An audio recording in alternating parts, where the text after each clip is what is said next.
Thank you all so much for coming today. It's such a beautiful day to be here, and we appreciate all of y'all. So many people coming today to celebrate the opening of two beautiful exhibitions central to their lives: Southern Women Artists in the Johnson Collection and Kate Freeman Clark. This is such an exciting moment for us at the Dixon because all of our exhibition galleries here at the Dixon are filled with the work of 43 talented women painters and sculptors. Yeah! I think that's a first. I'm not entirely sure, but it's the first time in a long time. And I hope you all know that the Dixon had a hand in organizing each of these wonderful shows. Of course, we organized Elizabeth Alley's exhibition Place Shapes, and I hope you all have enjoyed that as you've come in. And that's part of our 11-year-old Mallory and Wurzburger series dedicated to regional contemporary art. And y'all check the website and your newsletter for information about Elizabeth.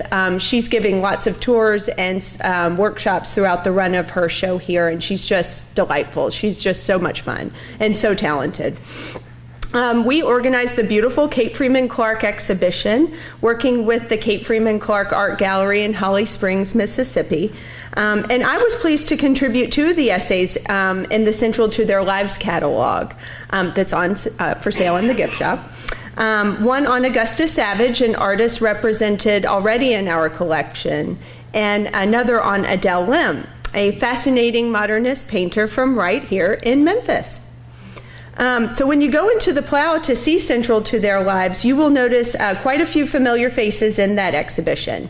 We have worked with the Johnson Collection in Spartanburg, based in Spartanburg, South Carolina, now on 4 occasions, starting with Kevin's 2009 exhibition, Bold, Cautious, True, and then for our 2010 Helen Turner show. And then in 2015, we hosted Scenic Impressions, Southern Interpretations from the Johnson Collection. The Johnson Collection is a private collection, but it has a very public mission. The magazine Antiques credited the Johnsons, Mr. and Mrs. George Johnson, with staging a quiet art historical revolution by raising awareness of the pivotal role the art of the South has played in the national narrative. Representatives from the Johnson Collection traveled to Memphis for the opening of the show on Thursday. I hope some of y'all got the chance to meet them. And we certainly thank everybody from the Johnson Collection for their great work and for sharing their extraordinary collection, truly, with us once again. We are so proud to be presenting a survey of women artists from the American South through Central to Their Lives, and then taking a deep dive into the career of one of those artists, Kate Freeman Clark. Clark was a talented painter working among a dynamic group of male and female artists in New York in the late 19th and early 20th century. But her work is so little known outside her hometown of Holly Springs, Mississippi. We are hoping to remedy that through this exhibition, so tell everybody you know about it. It's just such a great show. And we couldn't be more grateful to the Kate Freeman Clark Art Gallery, and in particular its director, Walter Webb, for making Clark's paintings available to us for this show. Walter works tirelessly to preserve Kate Freeman Clark's work and her legacy, and we are so grateful for his hospitality as he welcomed us to Holly Springs on multiple occasions and fed us and told us everything he knew about Kate Freeman Clark. So if you've never been to the Kate Freeman Clark Art Gallery, scoot on down to Holly Springs. It's just about 30 or 40 minutes down the road. Make a day of it and enjoy being able to immerse yourself in Clark's work on an even deeper level. It's a fun trip, and Walter, the director there, just couldn't be nicer.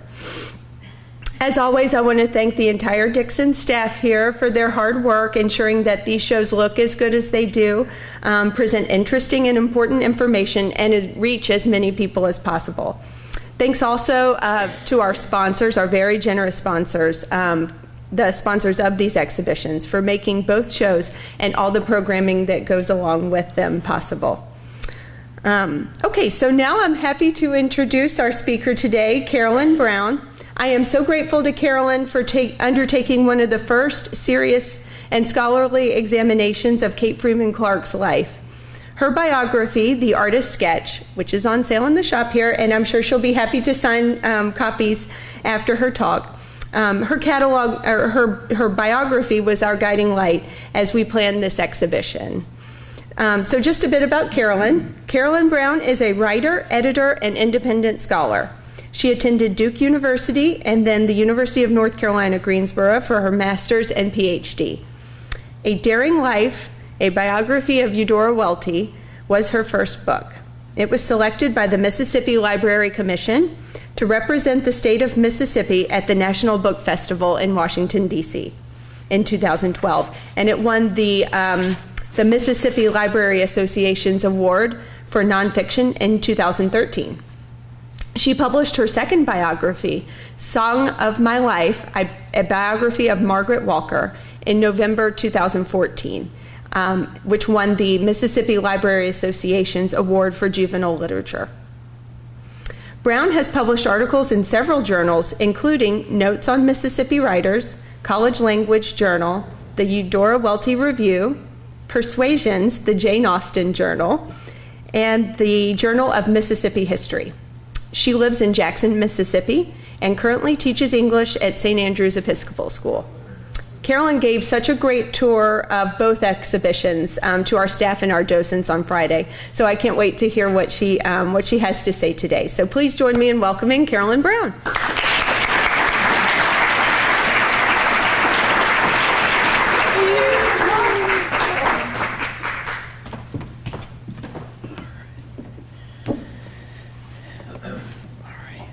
Well, first I want to thank Julie and Kevin and Lindley and the staff at the Dixon for making me feel so welcome and helping to coordinate my visit. Can everyone hear me okay? Yes. Great. I am delighted to be here. And as I was organizing my thoughts for my presentation, I thought the best way to proceed would be to first tell you about the life of Kate Freeman Clark, and once you have her biography in your minds, you can see how her life intersects with and is similar and different to the artists included in the exhibit central to their lives. You are so fortunate to have both of these exhibits on display simultaneously, as it allows you to gain a deep understanding of Clark's work, as well as place her alongside other women artists of her time who were also from the South. So I would like to begin, and Julie kind of asked it too, if anyone has ever been to the Kate Freeman Clark Gallery in Holly Springs, Mississippi. Good, that's more than I would have even thought. It's only about 30 minutes from here, and it's where Clark's story begins. Clark was born in 1875 to a North Mississippi family whose ancestors helped found Holly Springs. Her great-grandfather was the first mayor, and her great-uncle was a Confederate general. Her grandmother, Kate Walthall Freeman, for whom she is named, that's Mama Kate, and these portraits are in the exhibit. They were done by Kate Freeman Clark. Married a lawyer and had 3 children before becoming a widow at a very young age. Then Kate Freeman's, Mama Kate's, only daughter, Carrie, our Kate's mother, married, but like her mother was also widowed at a young age. Carrie Freeman had married Edward Clark, an attorney, who after working in a law practice with LQC Lamar, which is a famous name in Mississippi. Do we know LQC Lamar? There we go. He became a Supreme Court justice. After working with Lamar, Edward Clark went out on his own and set up a firm in Vicksburg. So our Kate spent her early life in both Vicksburg and Holly Springs, as Carrie was very close to her mother and did not like living away from her. In 1884, when Kate was 9, LQC Lamar was appointed by President Cleveland to serve as as his Secretary of the Interior, and he asked Edward Clark to be his assistant. The letter Lamar wrote to Clark asking him to serve is a very interesting historical document which I found in the archives at Ole Miss, and I want to read it to you now. And I read letters because this is my own little side soapbox, but letter writing is a lost art. So listen to this beautiful letter. My dear Clark, Cleveland has tendered me the place of Secretary of the Interior, and I have accepted. If I could have you by me to counsel and sustain me, I would feel vivified, reassured, and perfectly confident. Without you, I am for the present at sea. I want you to take the place of First Assistant Secretary of the Interior. A residence here is very pleasant. Mrs. Clark would enjoy it, and Kate would have advantages here in education not inferior to any in the country. Yours truly, LQC Lamar. And then he adds an interesting postscript. Get down a little bit. Washington is beautiful and healthy in the winter and close to summer resorts. Can you still hear me? Good? Okay. The law is a good business here. You want to leave. This seems to give the opportunity. L. So Clark accepted Lamar's offer and went ahead of his family to Washington to be sworn in. During his trip, Carrie Clark received 2 telegrams from Lamar, which are also in the archives at Ole Miss, because when her husband arrived in Washington, he was immediately taken ill. The telegrams were sent on March 18, 1885. The first stated, quote, Mr. Clark passed good night, says he is much better this morning. Mrs. Clark not come until further notice. LQC Lamar. The second shared the exciting news that Clark had been confirmed. Mr. Clark confirmed by the Senate Assistant Secretary Interior, better this morning, Lamar. However, despite Lamar's telegram suggesting otherwise, Clark unexpectedly and tragically died the next day of complications of pneumonia. So Kate Freeman Clark lost her father at the age of 9, and it is my opinion that her mother, although extremely distressed by the sudden death of her husband, was equally disappointed to not be moving to Washington, D.C. She and Kate never lived in Vicksburg again. They spent most of their time here in Memphis or Holly Springs during the next 8 years. Then in 1893, when Kate was 18, Carrie finally decided to leave Holly Springs for the East Coast. She and Kate moved to New York City to finish Kate's education and further her study of art. Kate studied at Dr. Gardner's School for Young Ladies for 1 year, taking classes typical of a finishing school, such as spelling, rhetoric, literature, political economy, and languages. However, after she graduated from Gardner's is when her real education begins. And in the archives in Holly Springs, her report card from Gardner's was there, and she wasn't a very good student. So it was good she was good in art. So Kate enrolled at the Art Students League of New York, where for the first time in her life, she joined a community of artists similar to herself, like-minded men and women with whom she could both paint and have fun. Clark's first class was AP, an abbreviation for Antique Preparatory, and it was with the American Impressionist painter J.H. Twatman, and was followed by MP, or Morning Painting, and CS, or Sketch class. After several months of study at the League, Kate declared in her journal on March 8th, 1895, "I am now a League girl." I love that. And I'll point her out to you.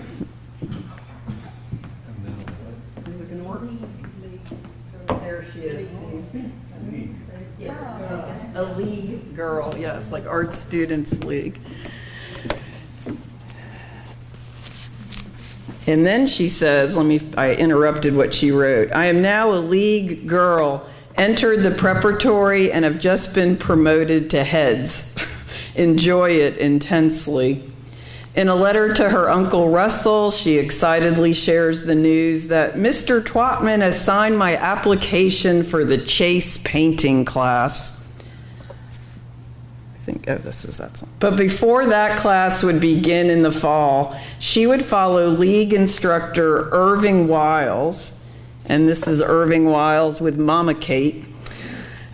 She would follow him to his summer art school on Long Island. Summer art schools were a popular innovation in art education in the 1890s, as well as a convenient way of leaving the city during the oppressive heat of the summer. So it was while attending Mr. Wiles' summer art school that Clark was introduced to the plein air technique, which means painting in the open air with the artist's subject in full view. And that is Kate Freeman Clark standing and painting. And these archival photographs were all in the collection of the Marshall County Historical Museum, which is just down the street from the gallery itself in Holly Springs. Wiles also took his students to visit the most famous summer art school at the time, Shinnecock, the school of his mentor, the greatest American impressionist and practitioner of plein air painting of the day, William Merritt Chase. And it was this encounter that changed Kate Freeman Clark's life forever. So I was going to show you a couple more photos. That's Kate Freeman Clark at Shinnecock, and that's William Merritt Chase's home in the background. This is Kate Freeman Clark holding a share motif, which is a device that frames the scene for painting outside so she can decide what she is going to paint. And that's William Merritt Chase. And this is a photo that's a little bit later than when she was at Shinnecock at the turn of in the 1890s and early 20th century. But I include it because he's wearing a white suit. And according to things I read in the archives, the first time she ever saw William Merritt Chase paint, he was wearing a white suit, and he didn't get a drop of paint on him. And I think she fell in love at that moment. How can you not? So, all right, let me continue. So Wiles took his class to a Chase critique session at Shinnecock, which were open to the public once a week. Apparently, these critique sessions were quite a spectacle, and residents of Long Island, in addition to art students, came out for the weekly event. I found versions of these critique sessions in several autobiographies of Chase art students, and one particularly descriptive version was written by the artist Rockwell Kent, who some of you may know. He was at Shinnecock at the same time as Kate Freeman Clark. And I want to read you from my book now his version of the critique session.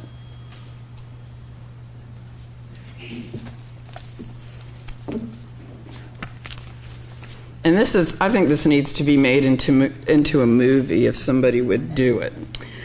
All right, so Rockwell Kent puts us at the critique session. The studio where these criticisms were held was of ample size to accommodate the 50 to 100 people who as students or as visitors attended. The pictures were displayed on a 3-tiered reversible screen its rear being loaded while the pictures on the front were under criticism. When all was ready, the audience in its place, the pictures mounted to be shown, the master would appear. Chase was a little man, dapper and dressed to the point of foppishness, spatted, bat-winged collared, his cravat drawn through a priceless jeweled ring. He invariably wore a carnation in his buttonhole. Gray-haired, gray-bearded, and mustachioed, he was a handsome man. He was a handsome and distinguished-looking man. Black ribbon, pince-nez completed, shall we say, his makeup? No, it was all natural to him, completed William Merritt Chase.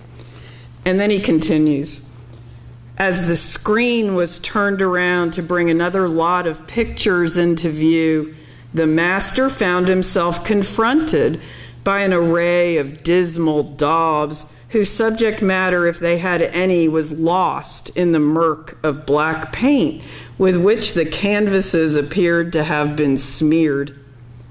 For a long time he contemplated the works, turning at last to ask who had done them.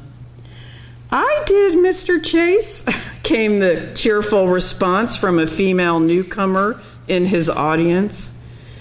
Again he looked at the pictures long and earnestly, only to turn with the admission that he didn't understand them. "Oh, but I felt that way, Mr. Chase," said their creator. Chase took off his pince-nez and looked at the lady. "Madame," he said, speaking ever so earnestly, "the next time you feel that way, don't paint."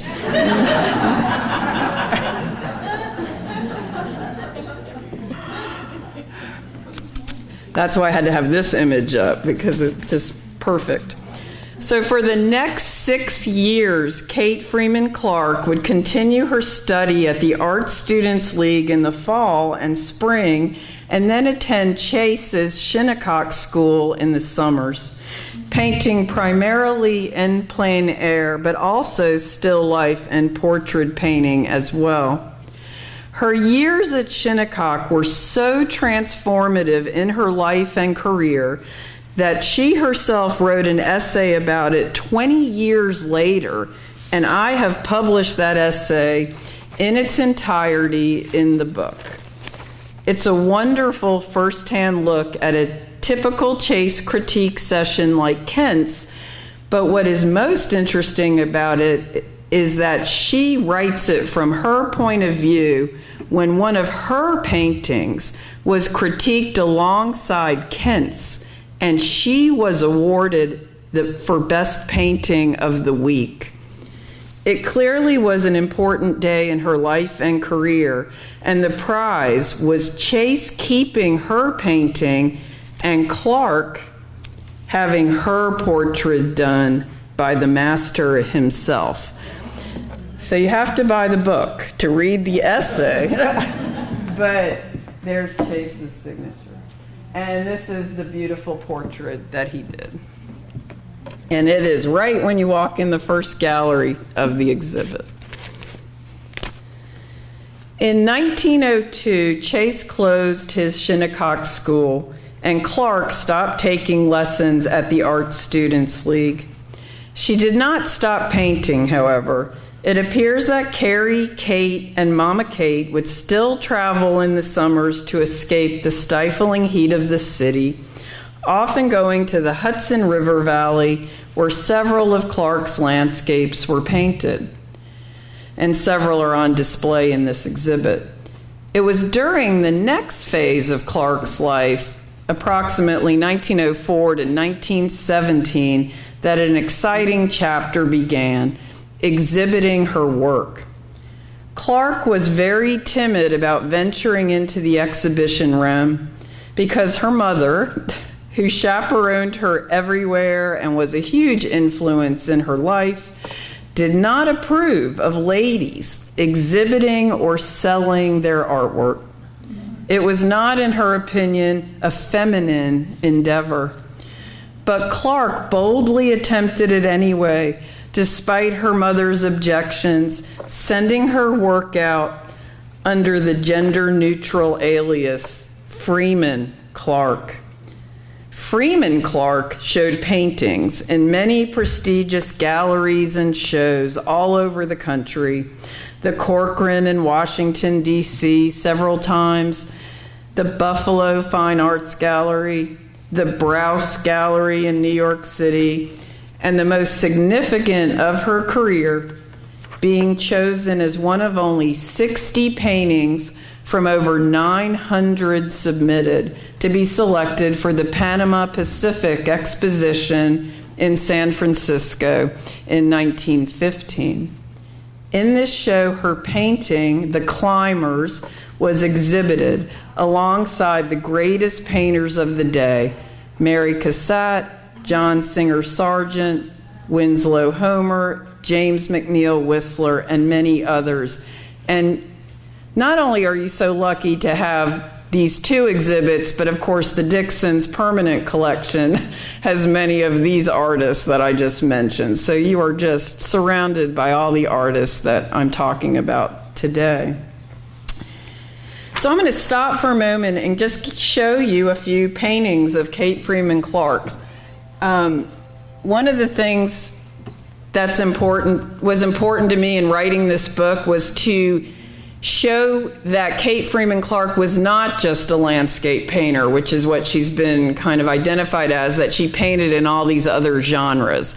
And I think the exhibition here at the Dixon does a wonderful job of making that point, and it was something that was important to me in writing the book. So the first three paintings I've got here are paintings that we know and have identified as having been done at Shinnecock when she was studying with Chase. This one is called Spring Reverie, and you can see Chase's house in the distance in the background. This one is called Muddy Road, also done at Shinnecock. And then this is one I found in the back storage area at the Kate Freeman Clark Gallery and identified it as Chase's house and was quite excited to find it, and then found an archival photograph of Chase's home, and in my book have put them side by side. So it really put her there. The next few pictures show women engaged in domestic activities that we know a lot of the women in Central to Their Lives also depict, and Kate Freeman Clark was no exception. This is woman sewing and is quite lovely. This one is in the exhibit. It's called Summertime. And again, this is a funny story. The time I found this painting hanging in the bank of Holly Springs behind a teller, and I asked her to move over so I could photograph it. And I'll get to why they were all over Holly Springs in a few minutes. This is a painting called The Gardens, and Kate Freeman Clark did flowers particularly well, and you'll see that in the show. My photograph is pretty lousy. It's been restored magnificently, and so please go take a look at this painting in the exhibit. And this one I include just because that parasol that you see there was carried over here. And just again, women just talking and sitting outside was a common motif in her work. Again, flowers, and this painting is lovely. It's in the exhibit. I love how she surrounds the two women engaged in conversation with the hydrangeas, which I learned on Friday is a particular kind of hydrangea that the garden expert at the Dixon educated me on. A cone-shaped hydrangea. Do you see that? Yeah.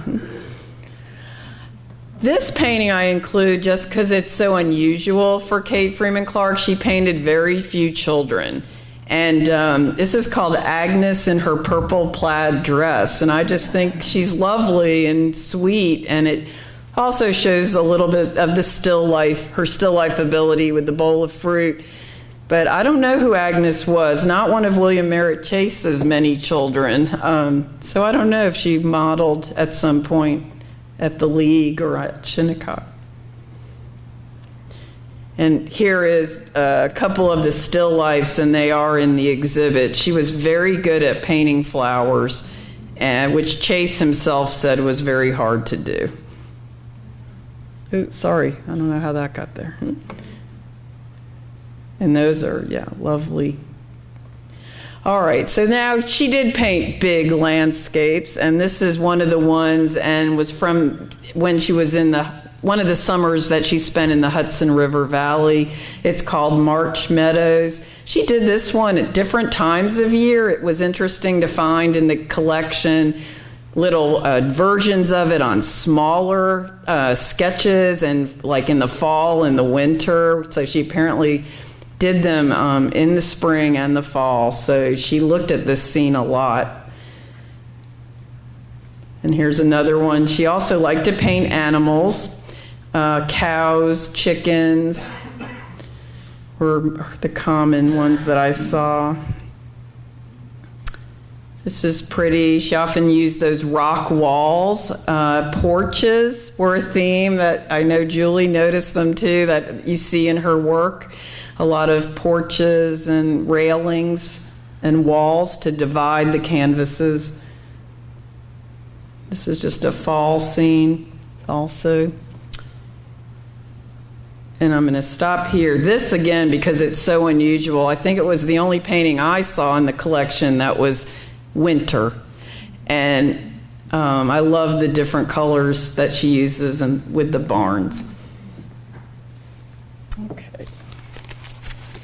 So what's interesting about this period of her life is that even though she was exhibiting a bit, she then started to not paint as much anymore.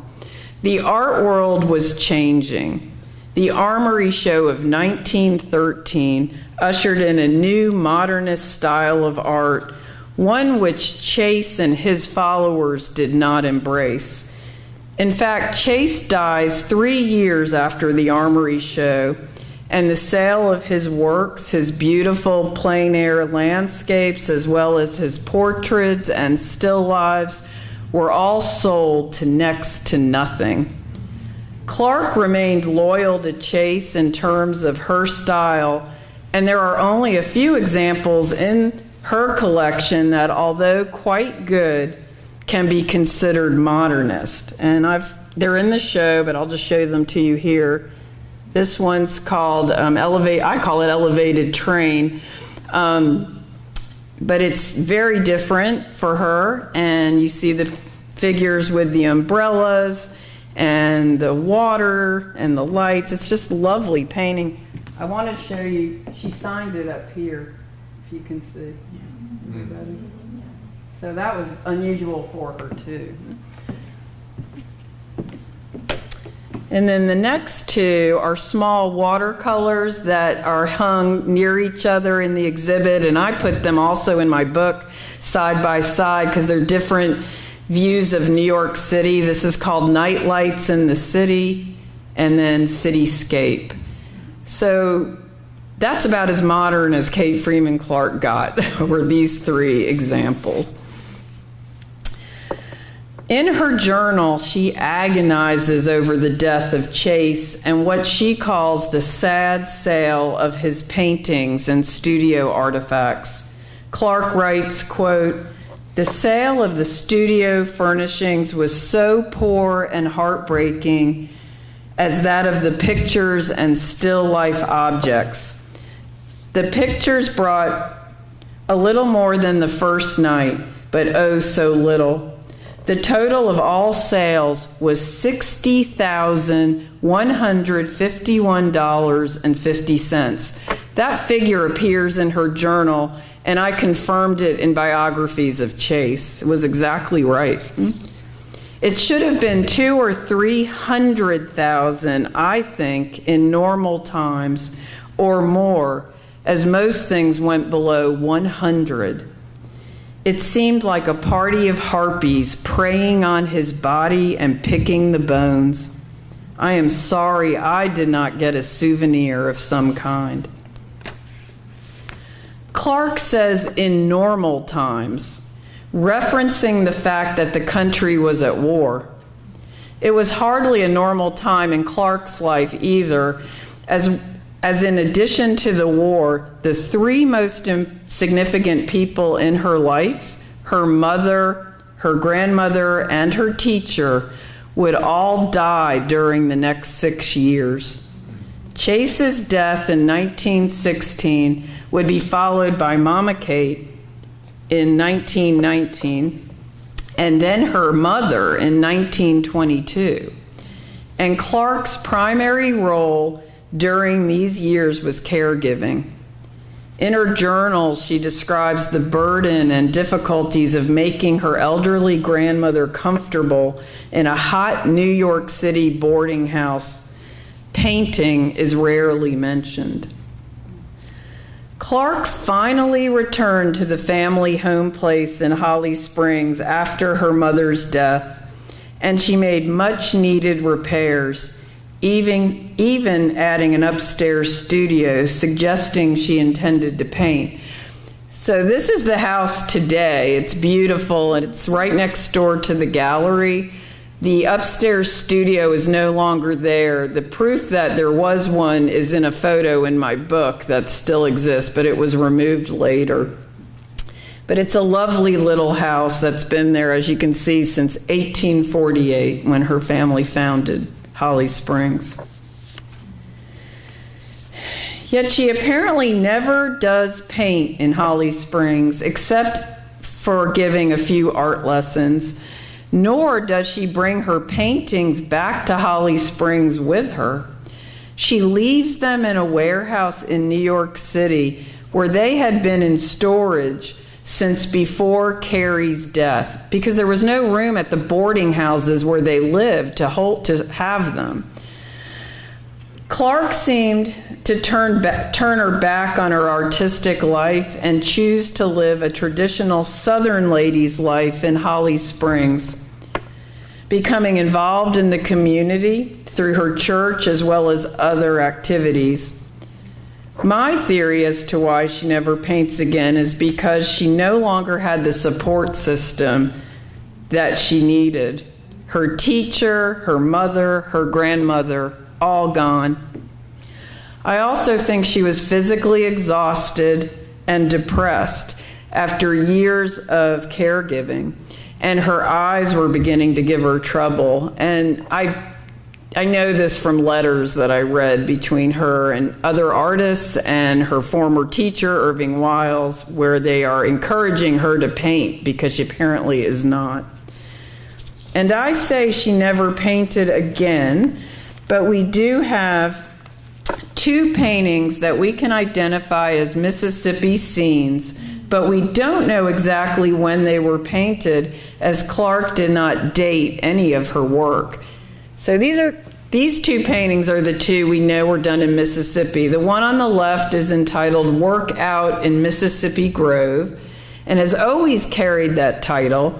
The other one with the columns has been called White Columns. In the past, it's been called the Shuford House.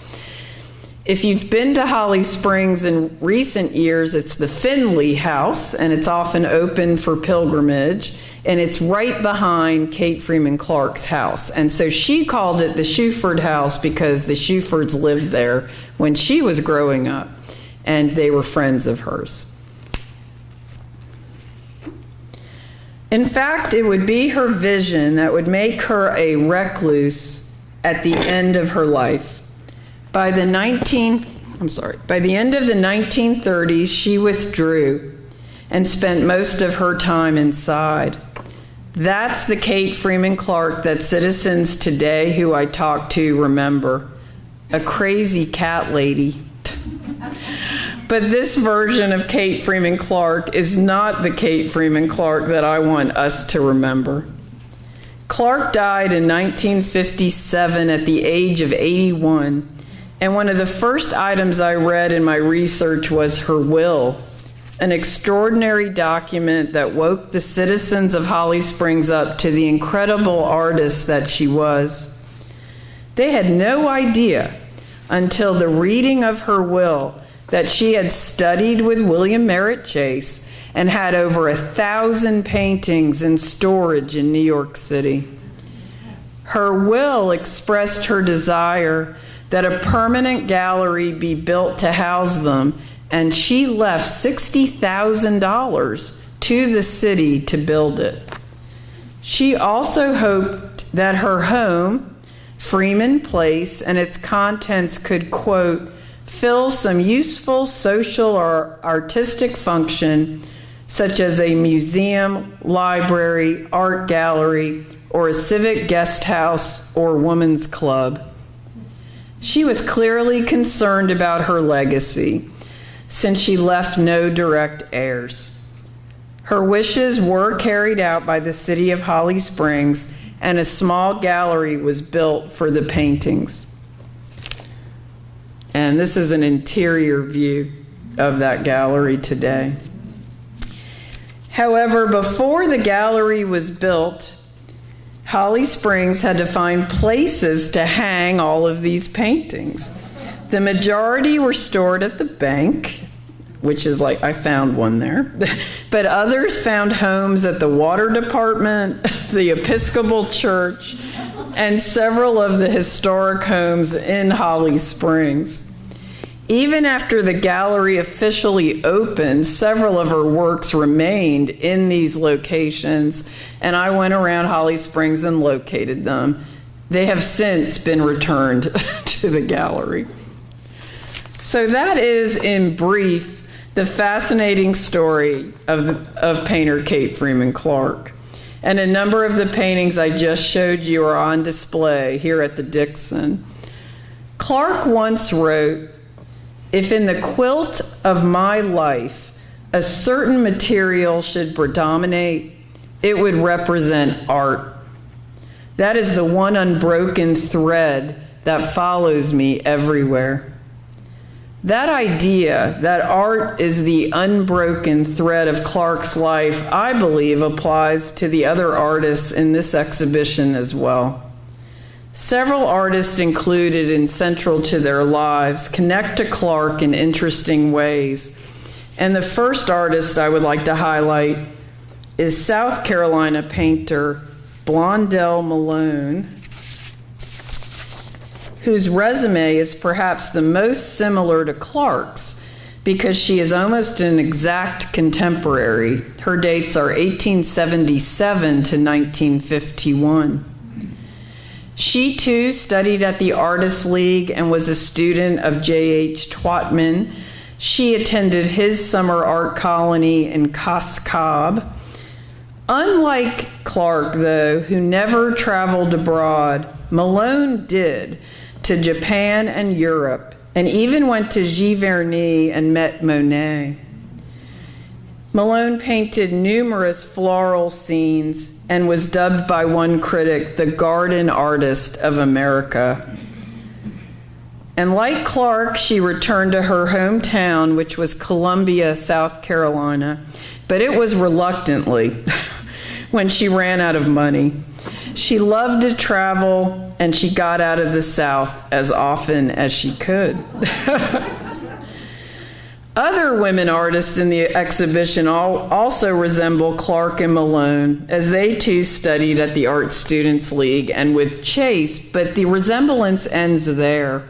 Some went on to forge their own paths and create artistic careers for themselves. For instance, Catherine Wiley is also almost an exact contemporary of and has a similar resume to Clark and Malone.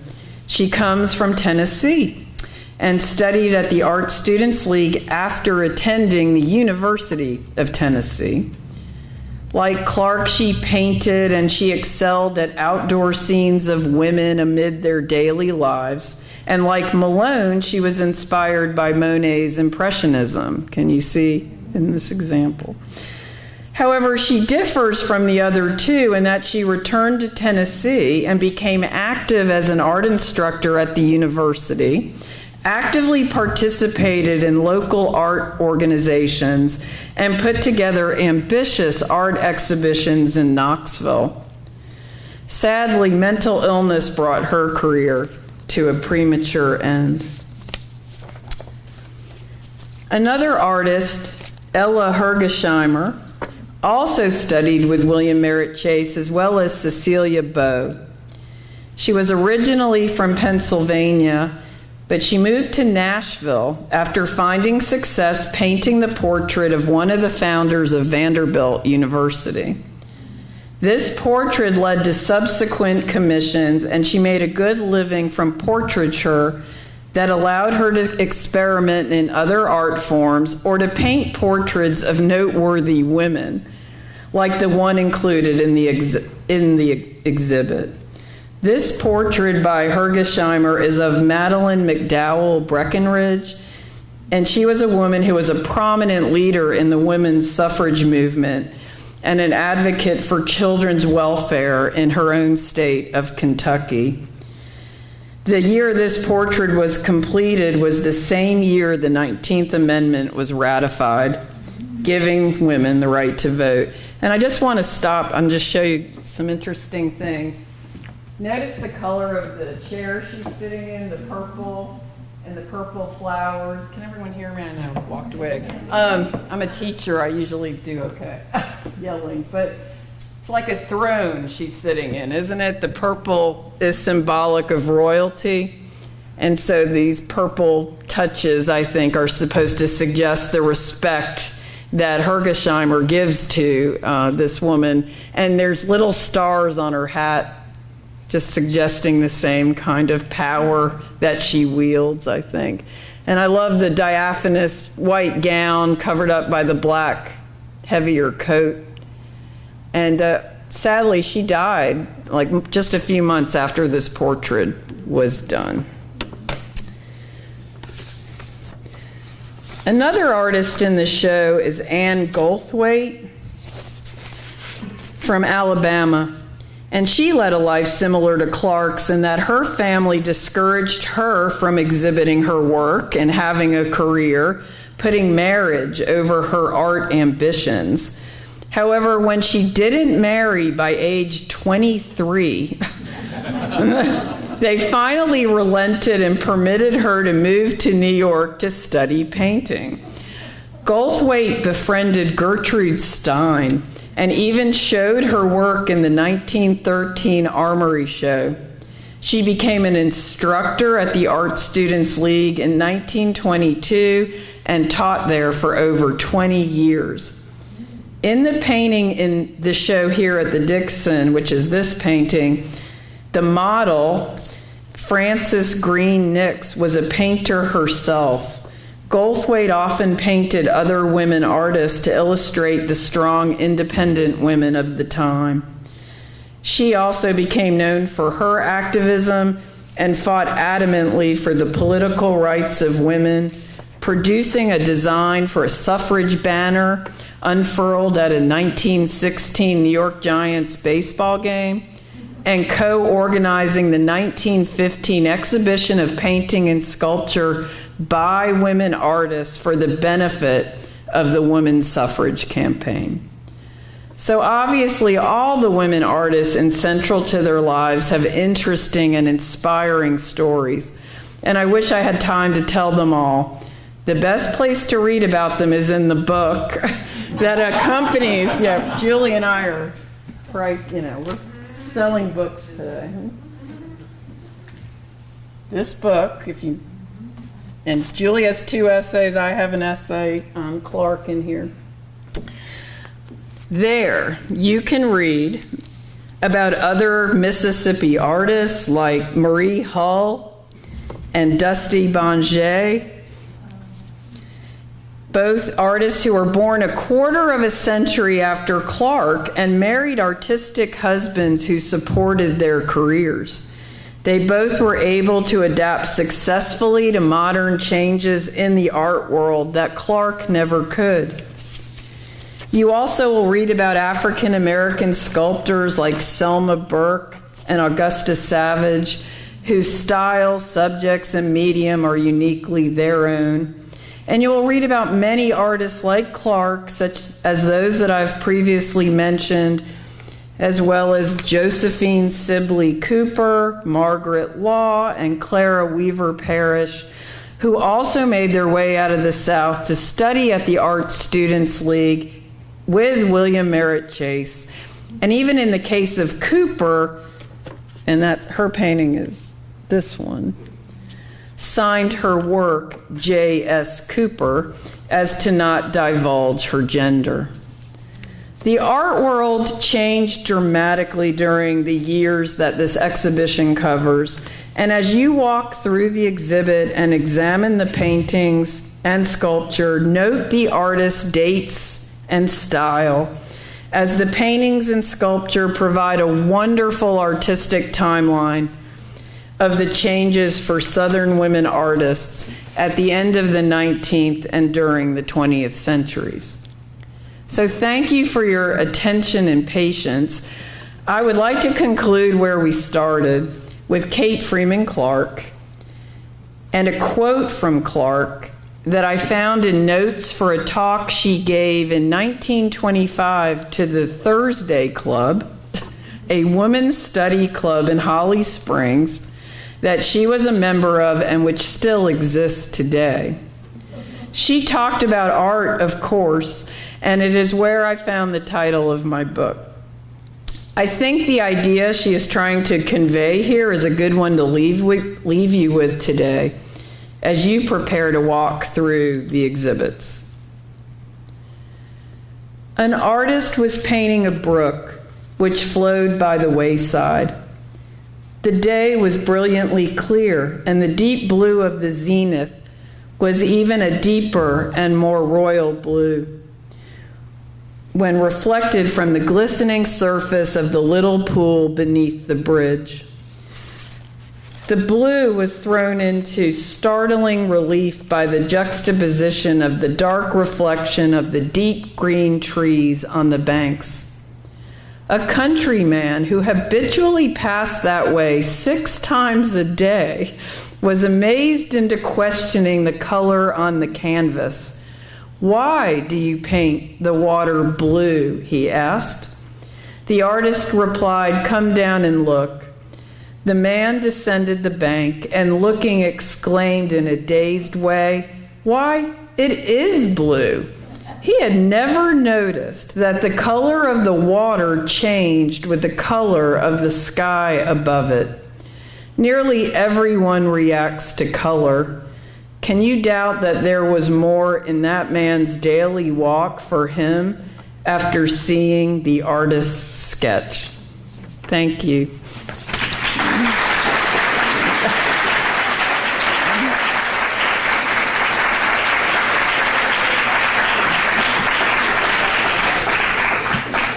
I'm happy to take questions.